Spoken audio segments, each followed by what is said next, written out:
Hi guys, welcome to my new video. मैं हूँ Akdeep from मटर क्लासेस एंड गाइस ये जो है आपका लास्ट वीडियो है, लास्ट पार्ट है कंजंक्शन का। सो ज़्यादा लंबा नहीं करूँगा, ठीक है। तो चलिए शुरू करते हैं। तो देखिए सबसे पहले स्क्रीन पे क्या आ रहा है, इफ़ आ रहा है, ठीक है। सो इफ़ को तीन तरीके से हम लोग समझ सकते हैं। पहले सेंस ये होता है, अगर ये होता तो वो होता, अगर ये हुआ होता तो वो हो चुका होता, या अगर ये हो या होगा तो वो होगा, ठीक है। अब इसका रूल समझना है। पहला रूल मैंने लिखा हुआ है किसके लिए, अगर ये होता तो वो होता, तो कैसे।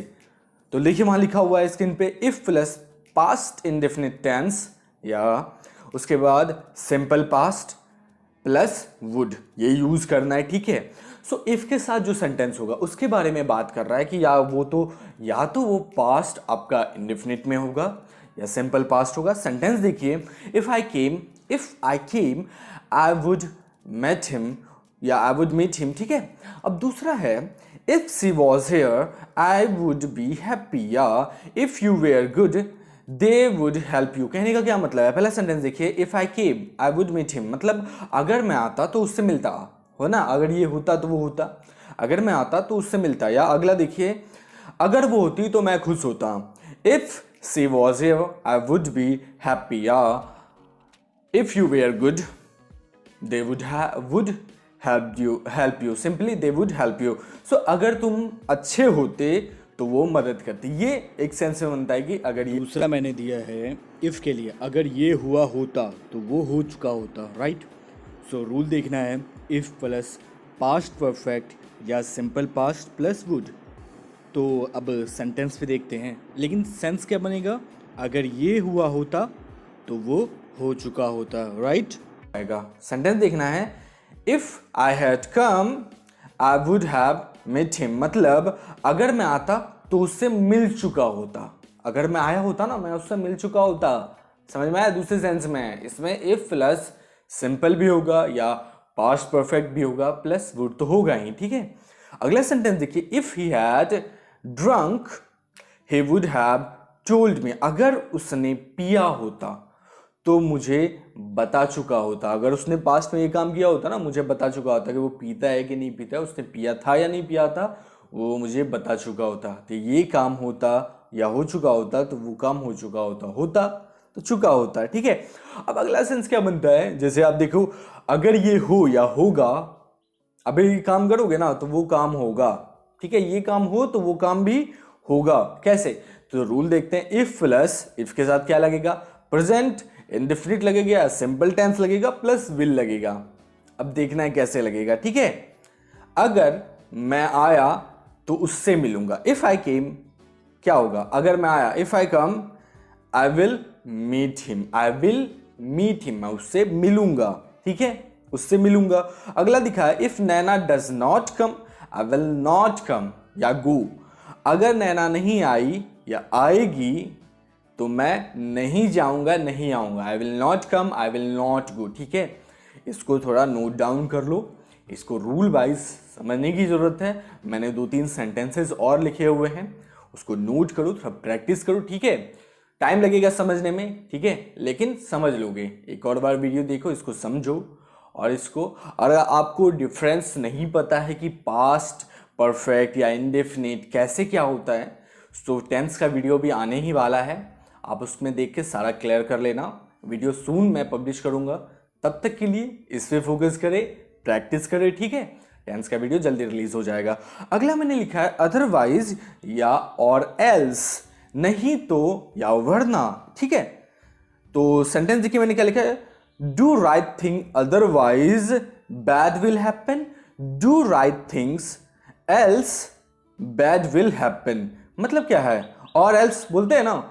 सो अब क्या हो सकता है, सही काम करो वरना बुरा होगा। तो वही मैंने सेंटेंस में आपके लिए लिखा हुआ है, डू राइट थिंग अदरवाइज और एल्स बैड विल हैपन। अगला देखिए मैंने क्या लिखा है, don't go otherwise he will scold you, मत जाओ वहां, या डोंट गो मत जाओ वरना तुम्हें वो डांटेगा, और else he will scold you. Simple है, ज्यादा इसमें रूल का जरूरत नहीं है, ठीक है।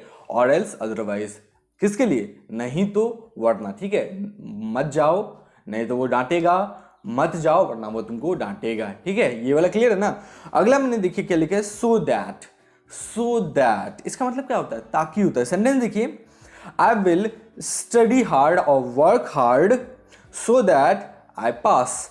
मैं क्या करना चाहता हूं, मैं मेहनत करूंगा, आई विल है ना, मैं मेहनत करूंगा ताकि मैं पास हो जाऊं, ठीक है। सो दैट्स वाई, ताकि मैं पास हो जाऊं। तो इन दैट केस आप किसका यूज करोगे, सो दैट का। अगला सेंटेंस देखिए, talk to me so that I don't feel bored. मुझसे बात करो ताकि मैं बोर फील ना करूं, एकदम बोर ना हो सके, मुझसे बात करो ताकि मैं बोर ना हूं। तो ताकि जैसे आएगा सो दैट लगाना। अगला देखिए मैंने क्या लिखा है, प्रोवाइडेड और प्रोवाइडिंग। प्रोवाइडेड और प्रोवाइडिंग मसर्त है, शर्त है। अच्छा, शर्त ये है कि पर जब करोगे या तब करोगे, ये एक सेंस बनता है, ठीक है। कैसे बनता है वो देखते हैं, वो आएगा। और हमेशा याद रखना है, ये जो हमेशा जो है ना प्रेजेंट इंडेफिनिट टेंस में होगा, हमेशा प्रेजेंट इंडेफिनिट में होगा। यूज किसका, प्रोवाइडेड या प्रोवाइडिंग का।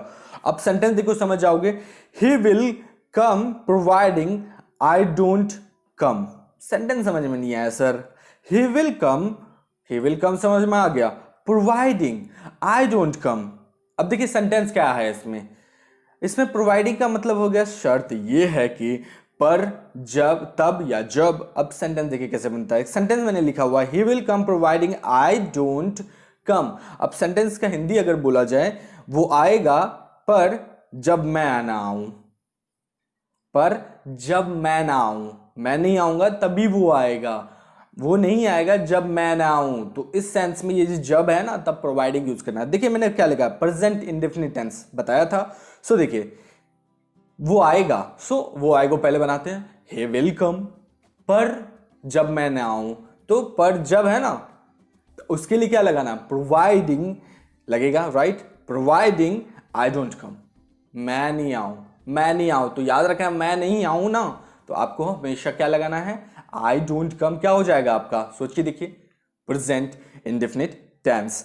तो आपका पर जब जैसे लगा ना, जब वाला सेंस आया ना, पर जब मैं ना हूं तो वो आएगा। So in that case you will use providing. अगला मैंने देखिए क्या लिखा है, I will meet you provided you will not ask about her. I will meet you, मैं तुमसे मिलूंगा, पर जब तुम उसके बारे में मुझसे ना पूछो। प्रोवाइडेड जब, you will not ask about हर, जब तुम उसके बारे में नहीं पूछोगे तब मैं तुमसे मिलूंगा। तो सेंस आया ना, शर्त यही है कि तुम मुझसे उसके बारे में नहीं पूछोगे। अगला देखिए मैंने क्या लिखा है, स्टिल, इवन नाउ। इसका मतलब होता है अभी भी या आज भी। सेंटेंस देखिए मैंने क्या लिखा है, तो आपको याद रखना है, स्टिल जो होता है हेल्पिंग वर्ब के बहुत सारे रूल्स हैं, थोड़ा याद रखना पड़ेगा। तो हेल्पिंग वर्ब्स के बाद होता है और आपका वर्ब के पहले होता है। वर्ब नहीं होगा तो हेल्पिंग वर्ब तो होगा ना सेंटेंस में, तो उसके बाद यूज करना है। अगला देखिए मैंने क्या लिखा है, इवन नाउ। इवन नाउ किसके लिए, at the end of the sentence, sentence के लास्ट में यूज करना है, ठीक है। सेंटेंस देखिए आप समझ जाओगे, I am still sleeping, eating और रीडिंग। कुछ भी लिखा हुआ है, मैं अभी भी सो रहा हूँ, खा रहा हूँ, पढ़ रहा हूँ, टीवी देख रहा हूँ, ठीक है। सो आई एम स्टिल, क्या हुआ, आई एम है ना, एम के बाद लगा स्टिल, और जितने वर्ब्स हैं, एक्शन है या डायनेमिक वर्ब्स हैं, उनसे पहले लगा, राइट। अब दूसरा देखिए, I am sleeping, eating, watching movie, even now. अब लास्ट में लगा ना, वर्ब के एकदम, वर्ब क्या, सेंटेंस के लास्ट में लगा। सो याद रखना है, स्टिल आपका हेल्पिंग वर्ब और वर्ब के मिड में लगेगा, हेल्पिंग वर्ब के बाद, वर्ब के पहले, एंड आपका इवन नाउ जो है वो एंड में लगेगा। दूसरा देखिए मैंने क्या लिखा है, डज राम स्टिल सिंग, क्या राम जो है अभी भी गाता है, या इसको एक और तरीके से बनाते हैं, does Ram sing even now. और क्वेश्चन है तो क्वेश्चन मार्क यूज करना है, ठीक है, क्लियर है। अगला देखते हैं, वाइल प्लस V4 बोलो या V1 प्लस ING बोलो, ठीक है। तो जब ये क्या होता है, जब एक साथ आप दो काम कर रहे हो, कैसे, सेंटेंस देखो कैसे, I am listening while writing, मैं लिखते हुए सुन रहा हूं। क्या, कुछ भी गाना हो सकता है, म्यूजिक हो सकता है, कुछ भी हो सकता है, लिसनिंग टू म्यूजिक। तो सिंपली मैंने लिखा है, I am listening while writing, जब मैं एक काम कर रहा हूं तो उस टाइम में मैं क्या कर रहा हूं, दूसरा काम भी कर रहा हूं। तो आपको याद रखना है, द वर्ब, हमेशा यहां जो वर्ब जो है ना, वर्ब जो है while जो लगाएंगे आप उसके बाद जो आएगा उसमें ing का यूज करना है, ठीक है। ing का, जैसे आई एम राइटिंग, मैं काम कर रहा हूं, while, तो जो नेक्स्ट होगा उसमें ing का भी यूज करना है, ठीक है। अगला देखिए while writing, जैसे ये ऐसे भी हो सकता है। पहला मैंने क्या बताया, I am writing, I am listening, while writing मैं सुन रहा हूं, किसके काम करते हैं, लिखते हुए। दूसरा ऐसे भी लिख सकते हो, while writing, लिखते हुए मैं सुन रहा हूं, लिखते हुए मैं सुन रहा हूं, while। while का मतलब क्या होता है, जब एक काम से एक साथ दो काम कर रहे हो। दूसरा सेंटेंस देखिए मैंने क्या लिखा है, डज ही वॉच टीवी, क्या वो टीवी देखता है, while eating the food, क्या वो टीवी देखता है खाना खाते हुए। अगला मैंने लिखा है, he was talking to you, वह तुमसे बात कर रहा था मुझे देखते हुए, while watching me या while staring at me, while looking at me, तुम क्या हुआ, वो तुमसे ना बात कर रहा था लेकिन मुझे देख रहा था। एक साथ एक टाइम में दो काम कर रहा था, तुमसे भी बात कर रहा था, हमको भी देख रहा था, घूर रहा था, ठीक है। सो इन दैट केस जब आप दो चीज करो एक साथ तो यू विल हैव, आपको हमेशा याद करना है किसका, आपको यूज करना है किसका, while का, ठीक है। दो काम एक साथ कर रहे हो, ठीक है। जैसे लिखते हुए टीवी देख रहे हो, खाते हुए कुछ काम कर रहे हो, समझ में आया। चलिए अगला देखिए, अगला मैंने लिखा है नो सूनर हैड और देन, ये आपका कोरिलेटिव में आ जाता है। मैंने बताया था प्रीवियस वीडियो में कोरिलेटिव क्या होता है। इसका मतलब होता है ही था। सेंटेंस देखिए, no sooner had I went than they came, मतलब मैं गया ही था वो आ गए, ही था का सेंस है ना। सो दैट्स व्हाई मैंने यूज किया नो सूनर। अगला देखिए, no sooner had we reached there the bus left, हम वहां पहुंचे ही थे बस खुल गई, बस निकल गई। सो दैट्स व्हाई मैंने बनाया है no sooner had we reached there the bus left. और सेंटेंसेस आप इसको नोट डाउन कर लो। अगला देखिए मैंने क्या लिखा है, as yet, till now, by now, so far, इसका मतलब होता है अभी तक, आज तक। अब देखिए क्या है, एज और एज येट जो है आपको मोस्टली जो यूज करना है प्रेजेंट परफेक्ट टेंस में। प्रेजेंट परफेक्ट टेंस में मोस्टली यूज होगा। सेंटेंस में फोकस करते हैं, ठीक है। आई हैव नॉट टोल्ड हिम और हर येट और एज येट या टिल नाउ या बाय नाउ या सो फार, समझ में आया। तो इसका मतलब क्या होगा, मैंने अभी तक उससे नहीं कहा। So I have not told him या her yet as yet. Yet as yet जो मैंने यूज किया, ये आप गौर करने की बात है, ये प्रेजेंट परफेक्ट टेंस है, ठीक है। सिर्फ इसी में एज और एज येट का यूज करना है, और रेस्ट जितने यूज तो सब करेंगे, लेकिन प्रेजेंट परफेक्ट में ये आप एज और एज येट का यूज करोगे, और जितने सेंटेंस हैं उसमें सबका यूज करोगे एक्सेप्ट एज और एज येट, ठीक है। अब दूसरा सेंटेंस मैंने देखिए, what is the earning till now, by now, so far, क्योंकि एज येट यूज नहीं करना है क्योंकि ये सिंपल सेंटेंस है, ठीक है। So what is the earning till now, by now, so far. So अभी तक की कमाई, अभी तक का कमाई क्या हुआ, what is the earning till now, by now, so far, समझ में आ गया। एज और एज येट सिर्फ प्रेजेंट परफेक्ट टेंस में यूज करोगे, ठीक है। यहां तक समझ गए। अगला देखिए मैंने क्या लिखा है, till, until, till the time, unless, by the time, as long as, ठीक है। अब देखिए गाइस, इसमें जो है ना दो मैं बता रहा हूं, एक साथ बताने की कोशिश कर रहा हूं, ठीक है, माइंड में रखना है। जैसे दोनों का मतलब क्या होता है उसके बारे में बात करते हैं। पहले मैं बताता हूं अनलेस और अनटिल, तो ठीक है। अनलेस अनटिल पहला हो गया, जिसका मतलब होता है जब तक नहीं, और till the time, by the time, as long as, इसका मतलब होता है जब तक। तो जब तक भी आते हैं। सेंटेंस देखिए, एक ही सेंटेंस है। एक पॉइंट है, आप इसको नोट डाउन कर लो। ये जो कंजंक्शन जब भी यूज करोगे तो नेक्स्ट सेंटेंस जो होगा हमेशा क्या होगा, प्रेजेंट इंडेफिनिट में होगा या पास्ट इंडेफिनिट में होगा। और अगर सेंस में अगर ऐसा भी सेंटेंस हो कि उसमें लगा हो जैसे गा गेगी, जो आपको लगता था ना फ्यूचर में होता है, अगर वो भी लगा हो तब भी हम लोग किस में बनाएंगे, प्रेजेंट इंडेफिनिट में ही बनेगा। सेंटेंस देखिए, टिल और till the time, by the time, as long as she does not come, you don't go, जब तक वो नहीं आती तुम मत जाना। देखिए पहला में मैंने बताया टिल द टाइम, इसके बारे में बात कर लेते हैं, ठीक है। अगला सेंटेंस देखिए, टिल मैंने सबका यूज किया, till the time, by the time, as long as, मतलब जब तक Naina does not come I will not go, मतलब जब तक नैना नहीं आएगी मैं नहीं जाऊंगा। अगला सेंटेंस देखिए, I will not eat till dash dash dash जितने हैं, और नैना डज नॉट कम मतलब मैं नहीं खाऊंगा जब तक नैना नहीं आएगी, मतलब बाद में भी हो सकता है पहले भी हो सकता है, लेकिन जब वाला सेंटेंस पे फोकस करना है, ठीक है। अगला मैंने लिखा है बाय द टाइम, है ना, वहां लिखा हुआ है by the time, as long as, till the time या टिल दे केम, जब तक वे लोग आए, आई हैड लेफ्ट या आई हैड गॉन, मैं क्या हुआ, जा चुका था, मैं चला गया, so I had gone, I had left. अब देखिए क्या है गाइज, आपने गौर किया होगा, जैसे मैंने सेंटेंस था ना, मैं नहीं खाऊंगा, आई विल नॉट ईट, या अगला मैंने देखिए वहां पे नैना, मैं नहीं खाऊंगा जब तक नैना नहीं आएगी, Naina does not come, Naina doesn't कम।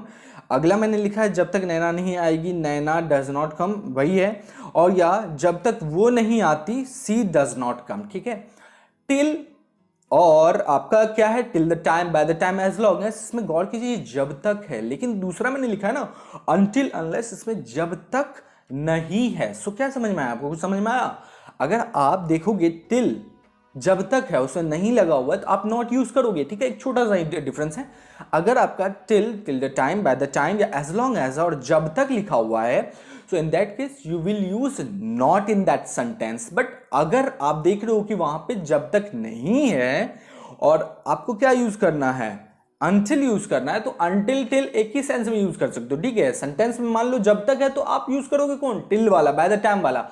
लेकिन अब इसी अगर सेंटेंस को हम बनाना चाहते हैं किस सेंस में, देखिए जब तक वो नहीं आती तुम मत जाना, till the time, by the time, as long as she does not come, you don't go. अब देखिए इसी को ऐसे बना सकते थे, जब तक वो नहीं आती तुम मत जाना, until unless she comes you don't go. अब समझ में आया, नॉट खा जाता है आपका, अनलेस और अनटिल जो है नॉट खा जाता है।